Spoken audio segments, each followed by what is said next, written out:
Hey, so what's going on, everyone? So recently I went to my local Ollie's to see if they had some more graphic novels, and they usually have a bundle pack of some of the various comics and stuff that I like reading. And I came across some books this time around.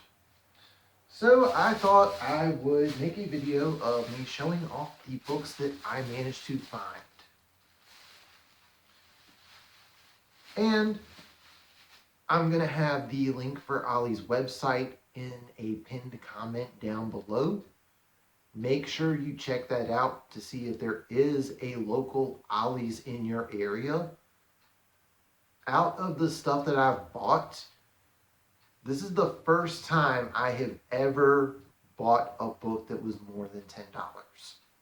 Everything else is always fairly cheap, as you will be seeing in this video. So, without further ado, the first one I picked up was More Scary Stories to Tell in the Dark. This is the second book in the Scary Stories to Tell in the Dark series. I own the first one somewhere, and I do have the movie. I recently picked that up. It's probably not going to be in a Let's Watch a Movie video because I bought it on Amazon and it was the only thing I picked up. But I am going to be watching that, and I will be reading this. I remember enjoying these stories when I was younger. And a while back, when they first announced that Scary Stories to Tell in the Dark was getting a movie adaptation, I went back and reread the first book, and the first book is still really good. You don't have to be a kid. You can be an adult and still enjoy the book. So, I had to pick up the second one. And hopefully in the near future, I will be doing a video where you will see me showing off Scary Stories 3. The second book I picked up. I'm going to be honest, I was not really intending to get a lot of books. I was just planning on looking at graphic novels. But when I saw this one, and knowing the illustrious career this individual had, I felt the need to pick this one up because I'm curious about some of the stuff going on with some of the movies he was in. And that is The Contender, the story of Marlon Brando. And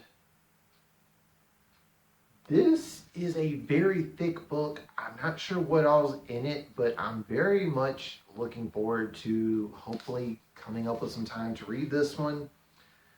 Usually I don't read a lot of books that are really, really thick, just mainly for time constraints, and I do get books that are sent to me for review purposes or to just do unboxings for on this channel.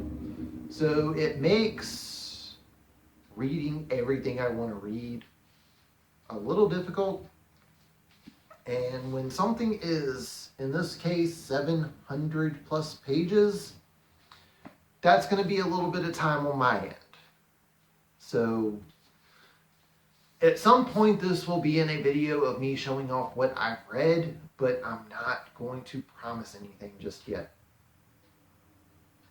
So there it is, The Contender.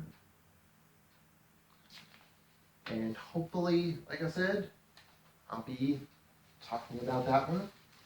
Just don't expect it's not going to be in the January or February what I read from. Actually, this video is probably not going out till February, so it's definitely not going to be in the January list for obvious reasons. All right, so this last one. This thing normally runs for $50, and I managed to find it for $12.99. Now I have to get the first 3 volumes of this series, which, if you've seen this channel, you're probably going to be shocked that I don't already own the first 3 volumes of this series. But the only graphic novel related thing that I picked up when I was at Ollie's. And that is Annotated Sandman Volume 4. If you are new to this channel, then you probably don't know this yet, but my favorite author is Neil Gaiman. And as someone who reads both comics and novels, obviously the Sandman is up there for me. And to anyone that's not necessarily a comic book reader, but you are a Neil Gaiman fan, read Sandman. It is one of his, it's amazing. The only novel of his that I would say is better than the entire Sandman run is probably American Gods.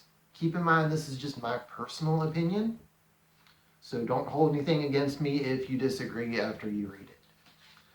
But I'm gonna go ahead and open this up so everyone can see a quick page or two on what this is.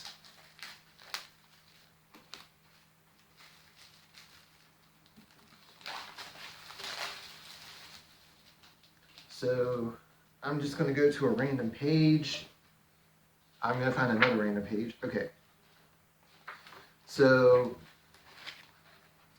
with this one, for those that are wondering what this is like, you got the graphic novel, well, various single issue comics collected together, and on the side talks about some of the meanings behind some of the stuff, the inspiration behind it. And I know in the first Annotated Sandman that Neil Gaiman also had a playlist of like some of the songs he was listening to when he was writing Sandman. So this one, you not only get to read what is probably one of his best works to period, but you also get to find out about what inspired everything, what was going on in Neil Gaiman's head as he was writing the ending to the main Sandman story. Now, there are several spin-off comics that are currently out there. I don't think any of them are written by Neil, for anyone that wants to look those up. Some of them are really good. Don't get me wrong. There's quite a few that are worth checking out. But as far as the main story, this features the official ending to the Sandman series, which is issue number 75. So you get to find out what was going on and what inspired him that led to the, well, there's a lot of things that obviously led to the ending of the series, but you get to see like what made him decide to do some of the stuff that he chose to do for the series. So this was one of my Ollie's pickups for this particular haul, and hands down the most expensive thing I've ever really picked up as far as books go at Ollie's.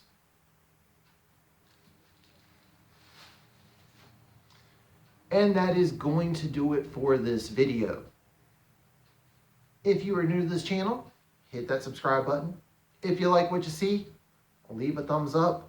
Comment down below if you have been to your local Ollie's to pick up a book, a graphic novel, one of the bundles they've done of comics, or just talk about some of the random stuff you've managed to find over there, because I've found a couple of hidden treasures over there before, and I know others have too.